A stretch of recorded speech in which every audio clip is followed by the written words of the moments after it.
आचार्य चाणक्य जी ये कहते हैं कि जीवन साथी वही है जो हर सिचुएशन में आपका साथ निभाए और दुख की घड़ी में भी आपको प्रसन्न रख सके। लेकिन अब सवाल ये उठता है कि आखिरकार हम ये कैसे जान सकते हैं कि कौन सी लड़की हमारा जीवन भर साथ देगी और कौन सी लड़की हमें धोखा देगी।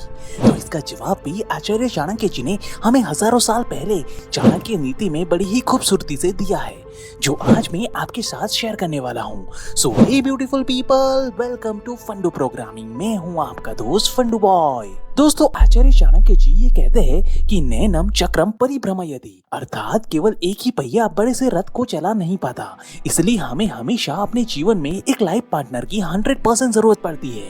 लेकिन यहाँ चाणक्य जी हमें ये भी कहते हैं कि हमें अपने लिए लाइफ पार्टनर ढूंढते वक्त या फिर हमने जिसे अपना लाइफ पार्टनर मान लिया है उसके अंदर ये कुछ बेसिक प्रिंसिपल तो होने ही चाहिए, या फिर जिस लड़की के अंदर आपको ये प्रिंसिपल दिखे उससे आपको तुरंत शादी कर लेनी चाहिए। इससे आप जीवन भर खुश रहोगे। इसीलिए आचार्य चाणक्य जी ये बताते हैं कि जिस लड़की में धैर्य होता है वो लड़की जिस किसी के लाइफ में जाती है वो जीवन भर खुश रहता है। जैसे कि एक बार एक आदमी को अपने बॉस से सैलरी इंक्रीमेंट की बात करनी थी, लेकिन वो ये डिसाइड नहीं कर पा रहा था कि आखिरकार वो ये बात करे कैसे। उसके दिमाग में कई सारी चीजें चल रही थी, जैसे कि क्या पता बॉस मानेंगे या नहीं, कहीं कोई प्रॉब्लम ना हो जाए, या फिर उसे बॉस नौकरी से ही ना निकाल दे, एक्सेट्रा एक्सेट्रा एक्सेट्रा। लेकिन फिर एक दिन उसने ये डिसाइड किया कि आज वो कुछ भी हो जाए मगर वो अपने बॉस से बात करके ही रहेगा। और वो सुबह उठा और अपनी वाइफ से ये सारी बातें शेयर की।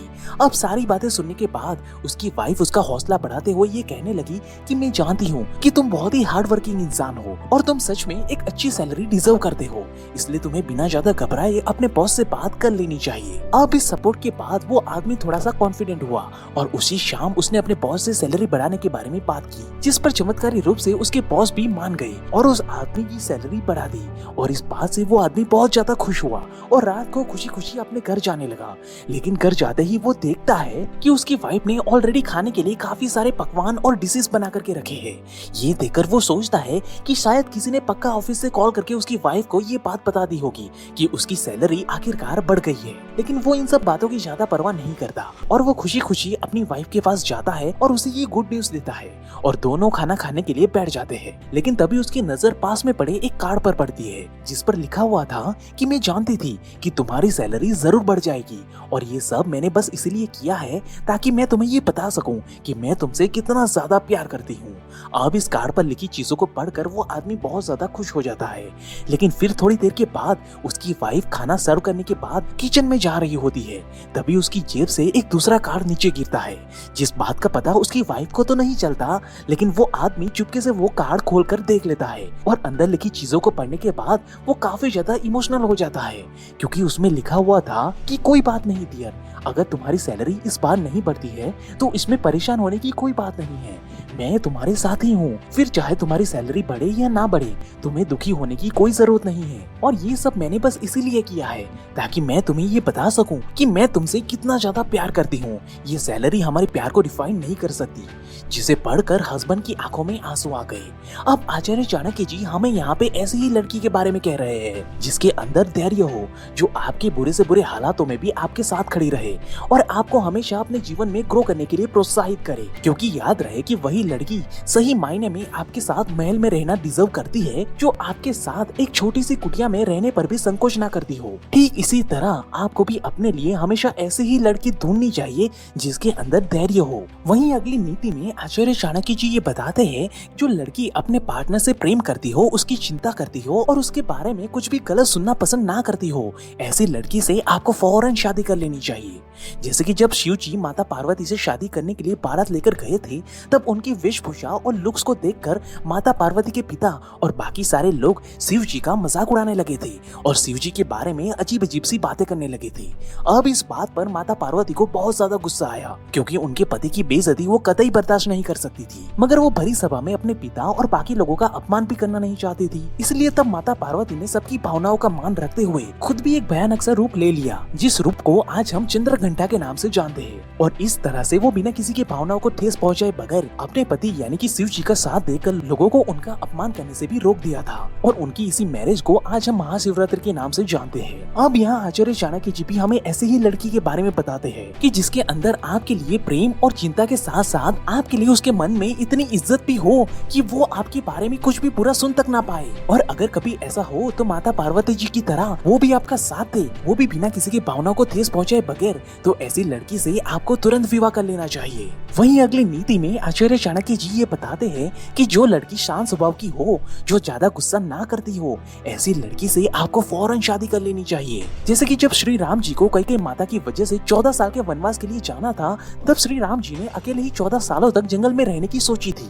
लेकिन तब माता सीता ने शांति पूर्वक श्री राम जी से कहा कि मैं आपकी पत्नी हूँ, इसलिए मेरा हक जितना आपकी खुशी में है उतना ही हक आपके दुख में भी है, इसलिए मैं भी आपके साथ ही चलूंगी। अब यहाँ सीता माता ये अच्छे से जानती थी कि आखिरकार जंगल में रहना कितना मुश्किलों से भरा हुआ होता है, खासकर उसके लिए जो लड़की एक राजघराने से बिलोंग करती हो और जो एक रानी रह चुकी हो और अपने पूरे जीवन काल में उसे किसी भी चीज की कभी कोई कमी महसूस हुई ही ना हो। लेकिन फिर भी माता सीता ने उस कठिन परिस्थिति में भी अच्छे से श्री राम जी को समझाया और फिर 14 सालों तक श्री राम जी के साथ उसी वनवास में रही। अब यहाँ माता सीता चाहती तो वो अपने पति की बातों को ना मानते हुए अपने अधिकारों के लिए माता कैकेयी से लड़ जाती और श्री राम जी को वनवास जाने से भी रोकती, जिससे कि पूरे परिवार में काफी ज्यादा प्रॉब्लम्स हो सकती थी। लेकिन सीता माता ने ऐसा कुछ भी नहीं किया और एक सच्ची धर्मपत्नी के रूप में श्री राम जी का अंत तक साथ दिया। ठीक इसी तरह आचार्य चाणक्य जी भी यहाँ ऐसे ही पत्नी के बारे में बात करते हैं, जो हर परिस्थिति में शांत रहकर सारी चीजों को समझे और आपका साथ दे। याद रहे कि एक लड़की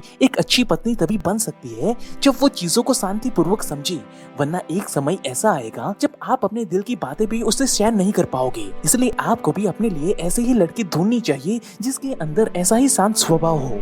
वहीं अगली नीति में आचार्य चाणक्य जी ये बताते हैं कि जिस लड़की की बोली मीठी हो और वो सभी से अच्छे से बात करती हो, ऐसी लड़की से आपको फौरन शादी कर लेनी चाहिए। जैसे कि एक इंटरव्यू में सुधा मूर्ति जी, जो कि इन्फोसिस के फाउंडर नारायण मूर्ति जी की पत्नी है, उनसे पूछा गया कि आप दोनों इतने सक्सेसफुल कैसे हो, जिस पर सुधा मूर्ति जी ने जवाब दिया, क्योंकि हम दोनों एक दूसरे की बातों को अच्छे से सुनते हैं और अगर हमें अपने पार्टनर की कही गई बातों में कुछ भी गलती दिखती है तो हम एक दूसरे को प्यार से समझाते हैं। जैसे कि नारायण मूर्ति जी ने इन्फोसिस की शुरुआत की थी, तब उस समय वो अपना जॉब छोड़ते हुए काफी ज्यादा डरे हुए थे। लेकिन तब उस वक्त मैंने उनसे कहा कि इस मुश्किल वक्त में भी मैं आपके साथ हूँ, भले ही आपने अपनी नौकरी छोड़ दी हो, मगर मेरे पास तो अभी भी एक स्टेबल जॉब है। मैं आपके बिना भी खुद अपने दम पे पूरा घर संभाल सकती हूँ। आपको घर की और मेरी चिंता करने की कोई जरूरत नहीं है। आप अभी बस अपना पूरा फोकस अपने सपने को पूरा करने पे रखो, बाकी सारी चीजें मैं मैनेज कर लूंगी। और सही मायने में इसी प्यार की वजह से नारायण मूर्ति जी ने आज $85 बिलियन की कंपनी खड़ी कर दी है, क्योंकि सही मायने में ये सफलता सुधा मूर्ति जी के बिना संभव ही नहीं थी। क्योंकि शुरुआत में अगर सुधा मूर्ति जी अगर उन्हें सपोर्ट नहीं करती तो नारायण मूर्ति जी आज भी 9 to 5 के जॉब के मायाजाल में ही फंस कर रह जाते। इसलिए आचार्य चाणक्य जी यहाँ पे ऐसे ही पत्नी के बारे में बात करते हैं जो हमेशा आपके साथ रहे, हमेशा आपसे अच्छे से बात करे और आपके सपनों को समझे, फिर चाहे सिचुएशन कैसे भी हो। क्योंकि याद रहे कि एक लड़की आपके आने वाले कल को बेहतर बना भी सकती है और वो उसे बदतर बनाने की ताकत भी रखती है। इसलिए ये बहुत ही जरूरी है कि आप हमेशा ऐसे ही लड़की को चुनो जो आपकी लाइफ को पहले से और भी बेहतर बनाने का जज्बा रखती हो। वहीं अगली नीति में आचार्य चाणक्य जी ये बताते हैं कि जो लड़की अपने मन की सुंदरता को अपने तन की सुंदरता से भी ऊपर समझती हो, ऐसी लड़की से आपको फौरन शादी कर लेनी चाहिए। यहाँ आचार्य चाणक्य जी ये बताते हैं कि एक लड़की का चुनाव करते समय आपको सबसे पहले उसमें कौन से गुण हैं वो देखना चाहिए, ना कि उसकी बाहरी सुंदरता को, क्योंकि सुंदरता समय के साथ साथ चली जाती है, लेकिन ये गुण ही है जो कि एक इंसान के मरते दम तक साथ रहता है।